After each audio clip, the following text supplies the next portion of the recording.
Hello everyone, I'm the Professor Z, and welcome back for yet another Made in Abyss Season 2 episode review. And after finishing up 2 Overlord reviews, it's nice to return to a series that I don't need to compare to a light novel. So let's not waste any more time and let's dive right into episode 6, titled The Luring. We return to Rico's decision over the fate of Nanachi and Midi. Eyes, legs, or internal organs. It isn't exactly an easy choice, as Rico mulls over which choice would be the least restrictive to her future adventure. Before she can make the decision though, Mage covers her mouth in order to stop her. Mage explains that he's seen this kind of deal before, and that once you accept it, it's game over. He's probably seen people take these kind of deals, and rather immediately kill over, or succumb to the village and become a Narahede.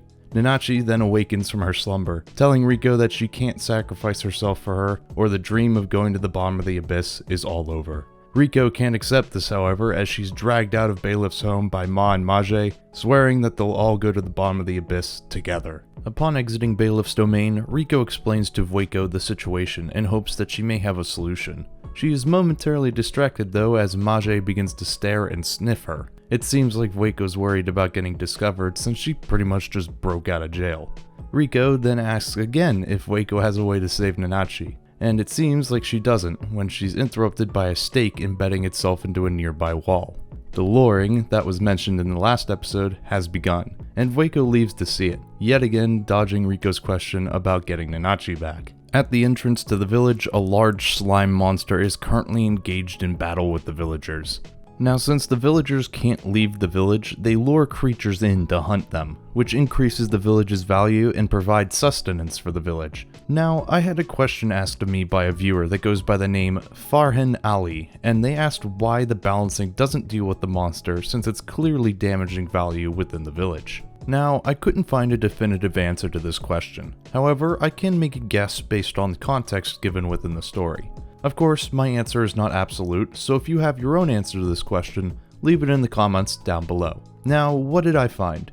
Well, later in the episode, Mage states that the monster had been to the village previously, and had undergone balancing during that time, but had escaped before it had been fully absorbed. So it's not that this creature is completely exempt from the balancing. So what's happening here?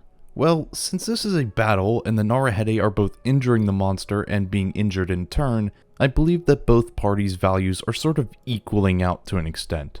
However, if the monster eats more than he is damaged for, then the village will take effect once the fight has concluded. But you may be asking, the slime doesn't seem to take much damage during this fight, so how does this equal to the lives of all the Narahedes that are lost? Well, Wazukian explains later that the slime is composed of various smaller slimes, so technically the Narahede are taking various lives every time they hit the slime. So in short, I believe a sort of equivalent exchange is happening, and the balance doesn't take effect until the battle is done and the scales have tipped too far to one side.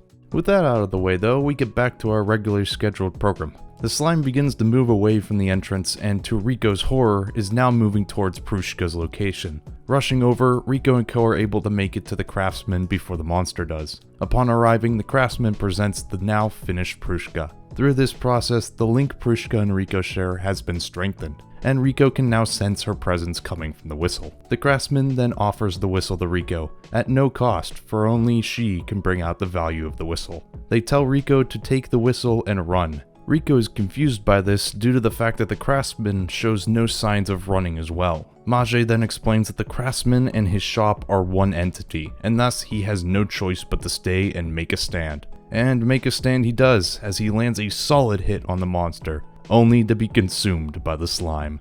This is where Mage realizes that this monster had been here before, but this time it had grown much larger, and now it set its sights on the market. However, Juro Imo of the Three Sages steps up to fight, apparently having replaced Vueko since she had been imprisoned. Spitting up what Mage calls the Great Sword, Juro Imo challenges the slime. Despite having the sword, he's incapable of unleashing its ancient power due to the cramped environment of the village. The other sages won't come to help either unless the integrity of the village is breached. Mugi, alongside the other Narahede of the market, then arrive to assist in the fight. And while I respect their moxie, I don't really think they'll help much without a proper plan of attack. Luckily for them though, Rico, after examining the creature, comes up with such a plan to beat it. By converting her hair into value, she changes Mage's body into its speed form. By using Mage's new speed, Rico is able to guide the slime out of the market and in front of a wall of mist. Kinda like a dog or cat seeing its reflection in the mirror, the slime initially thinks that it's a creature of its own race that has appeared to challenge it. By using this moment of hesitation, the Narahedi are able to set off an explosion, sending its light body flying upwards, followed by a net that tie it down. With the creature immobilized, the Narahedi go in for the kill. And with that, all is well. Until it starts moving, because this is now a horror film. The slime shoots out and grabs the innkeeper. Oh, and Matu, but the innkeeper! As all seems lost, Prushka appears to Rico, and she takes up her whistle and blows. And with lightning fast speed, Reg appears, freeing the Narahedi from the slime. As if Rico and Reg had suddenly been linked by the sound of the whistle, Reg has now donned a new coat of paint and has darkened his tan. As Bone Druid had previously said, the whistle has the ability to unlock the true purpose of the relics.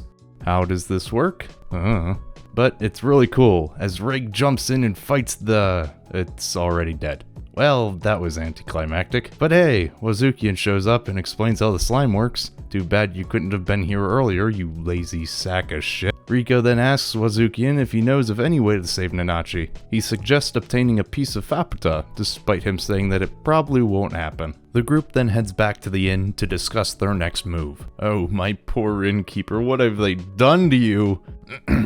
Since Reg is the only one to have met Faputa, he decides to go talk with her once again in hopes that she'll be able to help the group out. After Reg leaves, Rico turns to Vueko in hopes that she might know more about Faputa. Mugi and Mage speak up, however, wondering who Vueko is since they've never met her before. Vueko, sick of hiding, decides to tell her story, that of the Suicide Squad and how this village came to be. Now, this moment is a casualty of the story changes within the anime, since we already know that Vueko was once a sage, but it's not that big of a deal, at least compared to what's coming next episode. But I get ahead of myself.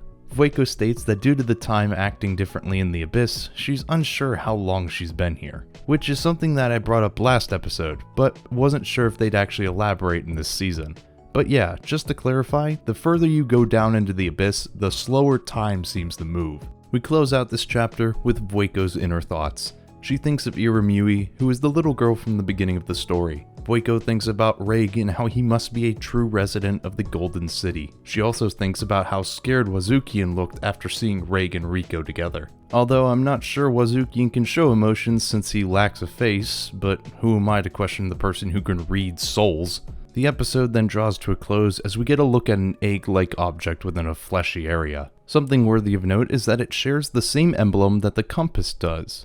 With that, we have reached the end of this episode.